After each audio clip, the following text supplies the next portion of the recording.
People are more skeptical, as you know, Qutaiba. They remember Ahmed Al-Sharaa as Abu Muhammad al-Julani. How would you reassure the skeptics who are watching this interview today that Ahmed Al-Sharaa is a new man? Every one of us really changes and evolves from their young 15, 16 years old or 20 years old to where they are today. Some might wonder why you, of all people, would choose to work for a leader who also has a disturbing human rights record. The main key here for the survival is stability.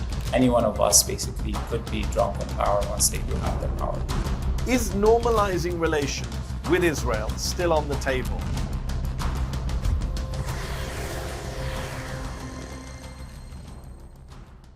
It's been over 8 months since Ahmed Al-Sharaa took power in Syria following the collapse of the Assad regime in December. There were high hopes placed on the new administration to bring peace and unity to Syria. However, the Al-Sharaa government has shown incredibly worrying signs of regression, with reports of massacres against religious minorities and an ongoing lack of democracy. In July, fighting in the city of Sweda between the Druze and Bedouin populations caused over 1,000 deaths and displaced hundreds of thousands of people.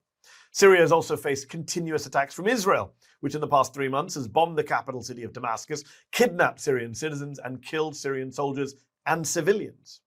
On the global stage, though, Syria under the Sharaa government has been able to begin rebuilding its diplomatic relations, including with the West. President Trump recently passed an executive order revoking the long-standing Syria sanctions program after earlier removing the $10 million bounty on the new Syrian leader's head. Al-Sharaa, of course, as Abu Muhammad al-Julani, had been the head of HTS, the Al-Qaeda affiliate in Syria. One man helping restore Syria's diplomatic relations with the West is Qutaiba Idlbi, the new director of the Americas in the Syrian Foreign Ministry. Idlbi was raised in Syria and imprisoned and tortured twice by the Assad regime after the revolution. He left for the United States in 2013, and up until June of this year, he was heading the Syria Initiative at the Atlantic Council here in Washington, D.C. Qutaiba Idlbi joins me now from Damascus. Thank you so much for coming on Mehdi Unfiltered. Let me start with a very obvious question. You spent over a decade, waiting for the Assad regime to fall, watching the brutality and massacres from the outside. You were here in Washington, D.C. for much of that time. What is it like for you now to be back in Syria, free from the tyranny of Bashar al-Assad? Thank you so much, Mehdi, for having me and for being here with you. It's a dream come true, to be honest. When the uprising started in Damascus, I was part of the early demonstrations and calling people to go out to the streets to take down the regime of Bashar al-Assad. It's also a call for our duty as Syrians to really participate in building up the country that we have been calling for. In a sense, taking away Assad was really just removing the barrier between us Syrians and change and building our own country. So taking him down doesn't really mean that anything has changed. It just means that we do have the opportunity to participate, to take part in building our own country, in managing our own country. And it's a great pleasure and honor to be part of it, to be honest. And of course, it's a big job. Syria is free from Assad and the Ba'athist leadership, and I think you and I can both agree that is a good thing. However, the reality is that basic resources like electricity, the internet, water, are still not reliably available in many parts of your country. In places like Aleppo and Homs, the site of much conflict, the sheer amount of rubble, I believe, has impeded development and rebuilding. What is your new government's plan to improve the actual day-to-day quality of life for most Syrians? How hopeful are you that you can pull off that plan in the wake of this brutal civil war? So you're absolutely right in terms of services. We do get 1 hour of electricity every 4 hours, water every second or third day, basically, to fill up water tanks. And we do have spotty internet services, except for whoever got, Starlink or other services that could help, improve their internet connection. But so on our end, that's why the government has really set a plan to focus on improving 5 specific sectors that can really touch the daily lives of Syrians. Those are communication, transportation, education, health, and energy. And through those 5 sectors, basically, we do believe that Syrians will be able to see the change. For those who have been in Damascus, for the Syrian people who have been living their daily life, they've been seeing a complete change in the infrastructure in those services since December until today. So more regular hours of electricity coming in, more steady flow of water and other services. The economic situation is still, in stagnation. As you know, there hasn't been any flow of international money or international support coming into Syria in the last 9 months. All that Syrians are seeing and the world is seeing in Syria today was just the result of making sure that there is top efficiency in utilizing Syria's public money. So we've been able to improve services, improve the quality of living, even by just a little bit, but with the existing resources that very small resources that Syria already have. Liking this video? Then don't just watch, hit like, share and subscribe. And tap the bell so you never miss a video or live show. But if you want early access to exclusive content, then you have to head to zeteo.com and subscribe now. You'll be supporting fearless, independent journalism.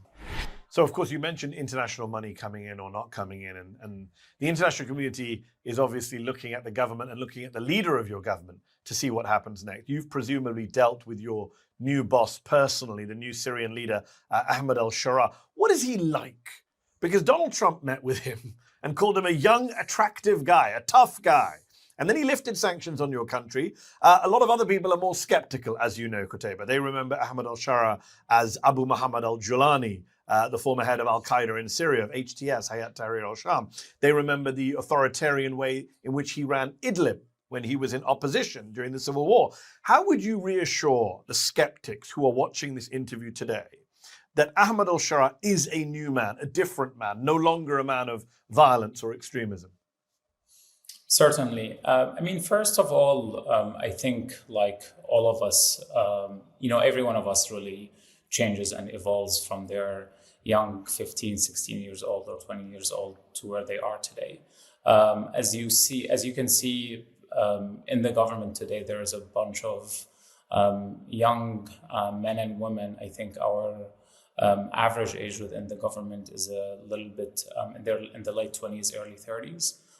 So we are a bunch of dreamers, basically, who are trying to create something almost out of nothing for this country, for this people.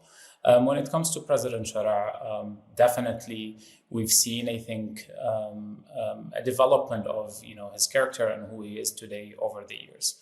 I think for many years people stopped watching what is happening in Syria.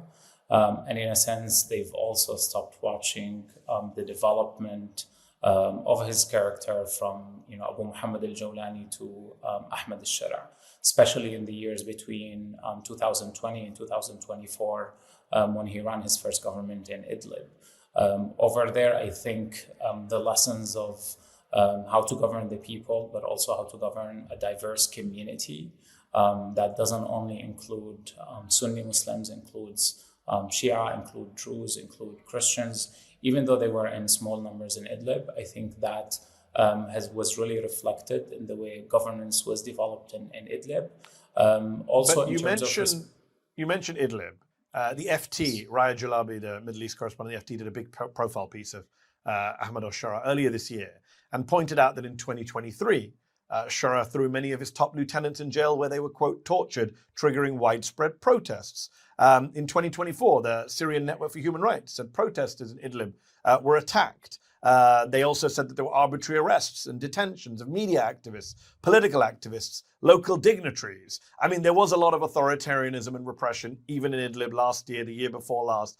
And so some people might wonder, given your own personal experience with the horrors of the Assad regime, which was a cruel dictatorship, some might wonder why you, of all people, would choose to work for a leader who also has a disturbing human rights record, who also seems to run places under his command like Idlib in a pretty authoritarian way. What would you say to them? So I think part of the experience, and this is, I think, the part people missing, definitely in 2023, There were incidents of unlawful detention for opponents and others in Idlib. But I think also in 2023, especially towards the end of that year, we've seen a new way for how Sharaa and the Salvation Government has really dealt with the situation. And if we look at actually the names of people who were protesting, or actually many of those who were detained in Idlib back in 2023, you will see those names actually within the government today. So in a sense, this change of character that we have seen, especially during the last year, is giving a lot of optimism for what Syria could look like. I think for many of us, like myself, who are not members of HTS, who came new to the country, the most important part is there a space within the government to actually make change, to actually make the country better? And what I can tell you is, yes, there's absolutely space for that. Nothing is going to be perfect. There will be mistakes, there will be violations, there will be a lot of internal and external challenges to deal with. But the main question is there a space to work or not? Is the government providing us the freedom, even the space within the government, as much as limited as it is, because you're following the policy of the government? Do you believe in this path or not? Or do you have the space to make decisions as a decision maker? And there is that space, and there is that ability to make decisions. Clearly there is that space. And clearly he's not running an Al-Qaeda caliphate in Damascus. Clearly we can agree on that. What the problem is that there are other questions that need to be answered. For example, accountability. You and I would agree, would we not, that people who carried out horrific crimes against humanity under Assad should be held to account. I mean, Assad himself has fled to Russia. We can talk about that in a moment. But we would agree, I think, that after a war, people should be held to account. After a civil war, after a genocide, whether you're in Syria, whether you're in Gaza, we all want to see accountability. And I get your point that people change. And clearly Ahmed Al-Sharaa is not the same person as he was. That's clear. I'm not debating that. But that doesn't help the victims of HTS, right? So what would you say, for example, to the families of HTS's victims who want justice for the violence that the Nusra Front did? HTS, just for people watching, was the successor organization to the Nusra Front, which was the Al-Qaeda affiliate that Ahmed Al-Sharaa ran. In 2013, for example, in Burayda, a bunch of people were killed. A bunch of people were killed. 190 civilians, according to Human Rights Watch. 57 women, 18 children, 14 elderly men. Do those people get accountability for what Sharaa's group did in 2013? I mean, definitely people, all people who've suffered actually from crimes within the last 14 years should get accountability. And I think there is no question about that, even within the government itself. I think the question is, how do we provide accountability, but at the same time ensure that there is a path forward, a stable and prosperous path forward for all Syrians? So similar, I think there was a similar question back in the day with the Assad regime itself. Like, how do you deal with the Assad regime? Especially with thousands, if not tens of thousands of perpetrators, as part of the regime. Do you take accountability of all of those people? Or do you choose different pathways of accountability that would make sure that the families of the victims are satisfied, but at the same time ensures that we're not creating another civil war? So I think is there talk in your government of having some kind of South African-style Truth and Reconciliation Commission? Yes. So the National Commission for Transitional Justice was just actually formed, with many members actually including people on the left, seculars, atheists, and just highlighting that to say this is not an HTS or like an Islamist or a center-right or a right government body. It was actually representative of all the Syrians who have worked on transitional justice in the last 14 years, and they are discussing all options. I can tell you, I think there are examples where we can really highlight the willingness, I think, of the government in pursuing those path of justice. Back actually in 2023, with this, in what you mentioned in 2023, when there were arrests among HTS leadership because of the scandal called the foreign spies scandal, when there was information that members of the government at the time, senior members of the government, were basically participating in spying for foreign agencies. And it turns out it was all kind of like an internal fight within the government. Those who are actually, there was a story that is not told a lot that at that time, Ahmed Al-Sharaa, or Abu Muhammad Al-Jolani as he was called, he went actually down to each of those individuals' houses one by one with a whip in his hand. And he said, you were dealt with injustice. Here's like this whip, take justice on your own hands, even if it was on me. And it is that time basically that helped, even the government at that time, the Salvation Government and the group itself, to come together out of like this whole crisis. This is just to say, I think even if we look back in history, there's always willingness to try to seek accountability in the best way possible and try to provide justice in the best way possible to the victims. You mentioned history. If you look at, for example, Africa and the post-colonial movements, you see the British, the Europeans being kicked out of African countries. And then those revolutionary leaders who kick them out become dictators. We've seen that happen all the time. Is there a danger of that happening in Syria right now? Sharaa says that elections are 4 or 5 years away till we have a presidential election. Not sure why we need such a big delay. His official titles include President of the Republic, Commander-in-Chief of the Armed Forces, Head of the Government, as he's appointed no Prime Minister. He also chairs the National Reconstruction Authority, and he's appointed himself head of the Constitution Drafting Committee. Every major decision in Syria this year has been issued by presidential decree. The critics would say, you've just moved from one dictatorship to another. Certainly. So we are in a post-civil war situation. And if we look at the majority, if we just look at the theory, the majority of civil wars, around 84%, actually fall directly into another civil war as soon as the first one ends or as soon as there's political transition. People seek revenge. A lot of vengeance is around. The war is not over for many. So we're really into this slim minority today that has so far survived. And I think the main key here for this survival is stability. Does that stability carries a risk, as you said, whether it would be another dictatorship or it would basically set the path for maybe a less democratic system? I mean, that chance is there, absolutely. I mean, any one of us basically could be drunk on power once they do have the power. But I do believe it's an opportunity or it's a chance we do have to take because there is no other way to stabilize. Why wait 4 or 5? I can understand we came out of a war, we need a year before elections, maybe 2 years. 4 to 5 years doesn't sound great for democratic prospects in Syria. So here is the thing. I mean, we're talking about a full scope election in 5 years, but the country is going to witness its first election this year. Of course, there are so many questions about, the elections this year and how it is formed. There was a unique way the electoral committee came up with basically to do those elections. So basically they set up local committees. Those local committees are going to choose an electoral body of around 20,000 Syrians from across the country who are living within the country. And those 20,000 would be basically responsible of electing the new parliament.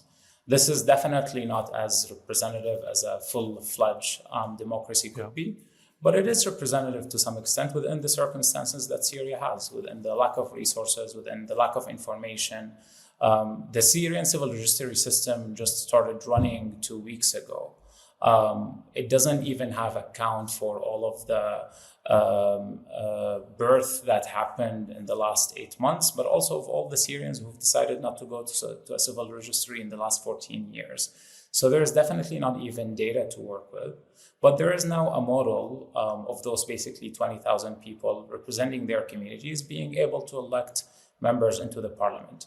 Again, this is not fully representative, but it is something. The government can not really guarantee what 20,000 people can really say or not about who they're going to elect. So the government is definitely taking a chance there. So I understand that there is a delay in the full process for 4 or 5 years, but I think the existing process, which is going to happen this year and in 2 years, is at least sufficient enough so there's some authority other than the president that would actually put some checks on the executive.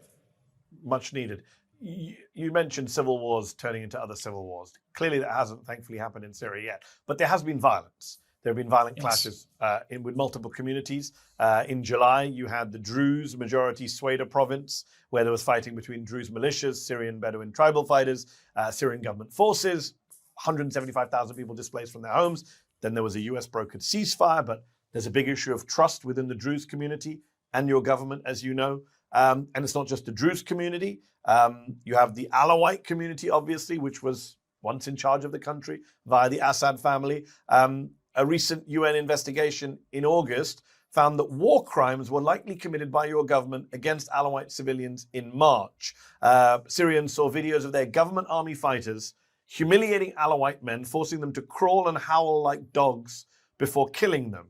How can the Sharaa government claim it's protecting minorities when your armed forces are on tape humiliating minorities?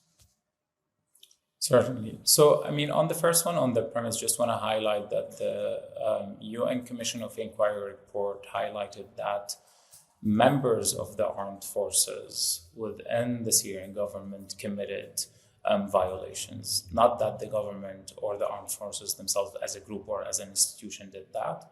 And this is, by the way, this was highlighted by the national commission that the government set up, and it was actually published before even the UN Commission of Inquiry report.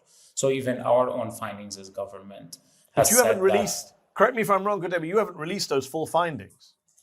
We have released a full summary of the findings, around 17 pages actually out of the full report. Because we don't know how many of the people who carried out crimes were members of the armed forces, do we? I think only, correct me if I'm wrong, I think only 37 people have been arrested and no disclosure of how many of the suspects are members of the security forces. The report seems to absolve your government. I think it says the government forces had a high degree of discipline and were focused on protecting civilians. A lot of people say that sounds like a whitewash. You cleared yourself. The government report actually highlights that there were over 400 individuals within the armed forces who were responsible for violations. Okay. The 73 were the initial arrests that were made before the committee actually finished its work. And the same thing is in Sweda. The committee, for example, have sent to the Ministry of Interior, and they made arrests, for example, for the individuals who were seen in open source videos that were seen as committing violations within Sweda. But why do you think they were able to get away with violations? Because you could argue, okay, it wasn't a command from the government.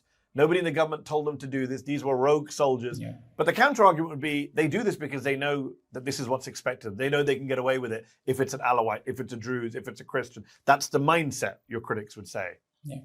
I think if that was the case, then we would have seen a complete bloodshed in the 20 days of liberation that Syria witnessed back in November and December. If there was a green light for taking revenge, for attacking minorities, then the perfect moment would have been during liberation. It wouldn't have been 4 months after or 8 months after. I think from day one, it was clear what the intention of this HTS Plus coalition was. Would there be members within the armed forces who would commit violations? I would say it's at this stage, yes, it is normal, because the Syrian military right now is reflective of who the Syrian people are.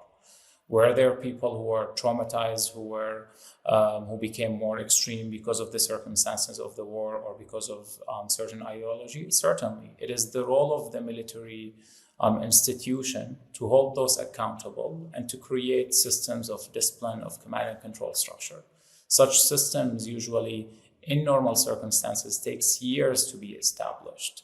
But I think the evidence for why this is not the case, so for example, in events that happened in the coast, and this was highlighted by both the UN Commission of Inquiry report and the government report, there were losses among the Syrian government forces because they were defending or pushing back against some of the violators who were committing those violations in the coast, whether they were small groups or some individuals.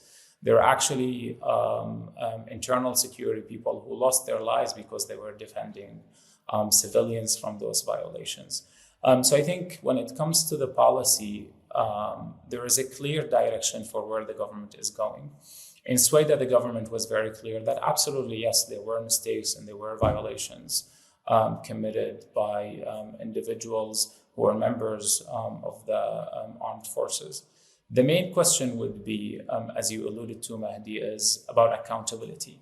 So there have been a lot of arrests that happened, whether after the events in the coast or after the events in Sweden. However, the main issue facing Syria today is that we don't really have a judicial system that is capable of basically moving forward with trials. And that applies to the Assad regime itself. We've inherited a judicial system that almost everyone was involved in the crimes that were committed by the Assad regime. And in a sense, we're hit with this double-edged sword, because if you use that same judicial body, people who have suffered from in the last 14 years, they would tell you, you're bringing the same people that Assad was using to prosecute us to actually be responsible for holding Assad accountable. Or they would say you're bringing the same people who were disappearing our kids for 14 years and sending them to death through terrorism courts. You're sending the same people to hold our other kids accountable because Yes. they committed violations. So as it's going to take some time for us to kind of like relaunch and reestablish a good judiciary system that is capable of holding people accountable, but also that is acceptable by the public, because a blind justice is not going to be acceptable, to be honest, by anyone. And if we're not able to sell basically the accountability and the justice that we are bringing, then there is no usage of a justice system like that. Okay, we're running out of time, so I'm going to pivot a bit, talk about Israel. Israeli airstrikes hit Damascus in what Israel claims was an attempt to protect the Druze communities we talked about. On August 28th, Israeli forces conducted air and ground raids in northern Syria that killed 6 Syrian soldiers. And just recently, Israeli forces kidnapped 7 individuals in a town in Syria they deemed to be suspected of terrorist activity.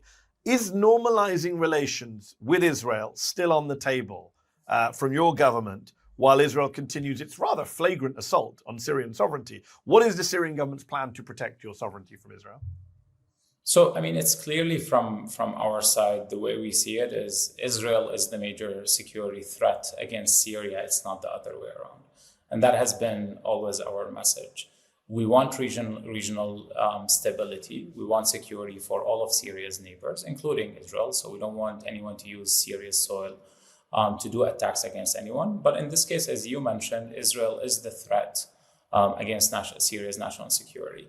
I think there is a lot of talk in media about normalization and about peace with Israel. I don't think Syria really fits within the Abrahamic Accords model that some countries in the region have really approached. Syria has the Golan Heights, which continues to be occupied by Israel, in addition to the buffer zone that was established by the 1974 disengagement agreement. It still occupies Syrian territory. It still attacks Syrian territory. And as you said, it continues to do not only violations for Syria's sovereignty, but also attacks against the Syrian people. So what does that mean practically, Qutaiba? Does that mean that normalization is not on the table? And the Golan Heights you mentioned, occupied territory, is that something you're willing to give up in the name of normalization with Israel? Absolutely not. I don't think any Syrian government can really give up Syrian territory, for any peace deal or any normalization deal. To start with, this government, there are certain things without an elected parliament, without a clear constitution, this government cannot do that. So there are certainly agreements that a full-fledged parliament needs to agree on. But going into normalization, again, the question is really directed at the Israeli government, at the Benjamin Netanyahu government. There is clearly no partner on the other side that is interested right now in pursuing peace and stability in the region. When there is partner, or if basically that government is interested, they need to show that by stopping attacks on Syria and Syrians, and by actually at least withdrawing from areas that they've occupied since December 8th, at least to tell the Syrian people that they're not an enemy of this new era of Syria, and they're not an enemy for a stabilized Syria free of Assad, Iran, and Russia. You mentioned Russia. Very quickly on Russia. On July 31st, your foreign minister said Syria wants Russia by our side, he said, during his visit to Moscow. The Russian government, of course, continues to protect Bashar al-Assad, who's now living in Moscow. Is this move a betrayal to the Syrian people to establish ties with a country protecting its former dictator, but also the country that viciously bombed your country for many years? How does Al-Sharaa, how does your government push for accountability for the Assad war crimes if you're also busy cozying up to Russia and Putin? This is not about cozying up to Russia or Putin. What the government is trying to do is set up normal relations with everyone. We want to let go of this proxy relationship that Syria had with Russia, with Iran, with other countries. And we want to replace that with a relationship of mutual respect.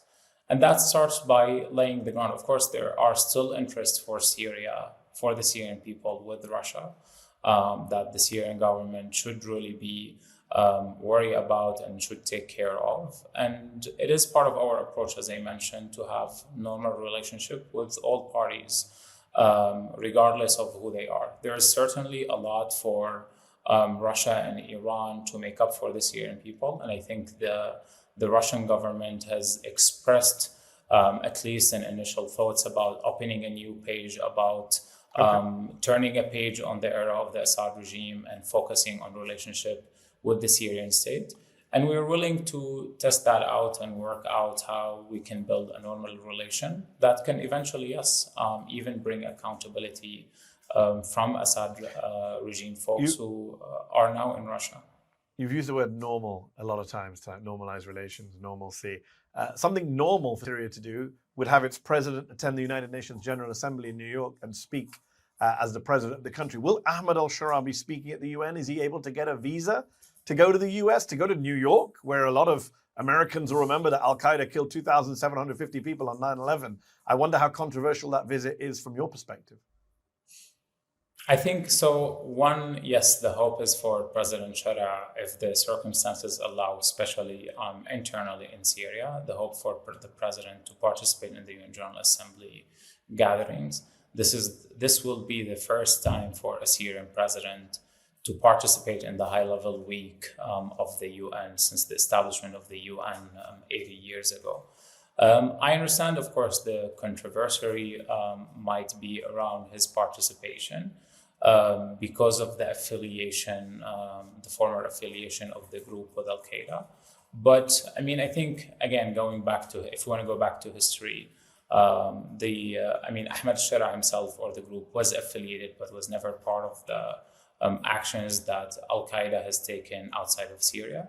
And the president himself also is the one who made the decision to break away that affiliation and actually be the main force to counter both ISIS starting 2013 and Al-Qaeda in 2015, to counter both of them in Syria. So I think definitely there is a need to look at the full history of where the group was, where Ahmed Al-Sharaa himself has been, and how did he become where he is today, and focus basically, as we've been asking all, whether it is Syrians or the international community, focus how we can all move forward together for a better future for Syria, for the region, and for Syria's partners across the globe. Last question, and thank you so much for taking time out. I know how busy you are to answer my questions on all these topics. Last question. You lived outside of Syria for over a decade in the United States. I believe you've been back in Damascus just a couple of months. How hopeful are you about Syria's future, especially in a region filled with dictators and despots? I mean, as I mentioned in the beginning, we are a bunch of dreamers in this government. Look, the situation is tough in Syria. It is tough for the Syrian people. There are so many challenges internally and externally, with the politics, with the military, with the economy. There's so much to name and list on that. But I think the Syrian people has really showed us the way. On the day of the liberation, all of Syrians decided to really look forward and in a sense, put the past behind them and focus on what they can do. In the same way, Syrians have decided to move forward and look forward after the liberation and really focus on the future. And in the same way, we were able to achieve liberation after 60 years of dictatorship, after all the foreign interference in Syria.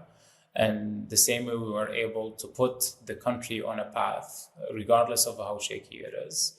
I think that brings a lot of hope for all of us. And we owe it to the Syrian people who have decided to do so, despite the 14 years of loss on all levels. We owe it to them to try together as Syrians who have left into the diaspora because of the war itself. So when it comes to hope, I'm as hopeful as it can get and willing to spend every ounce of it to make sure that this experiment is successful for Syria and for the region. We shall see. Qutaiba Idlbi, thank you so much. Director of Americas at Syrian Foreign Ministry. Appreciate you taking time out for us. My pleasure. Thank you, Mehdi. Did you like this video? Don't forget to subscribe to this YouTube channel and turn on notifications. For exclusive content and to support our independent, unfiltered journalism, head over to zeteo.com. Your support matters.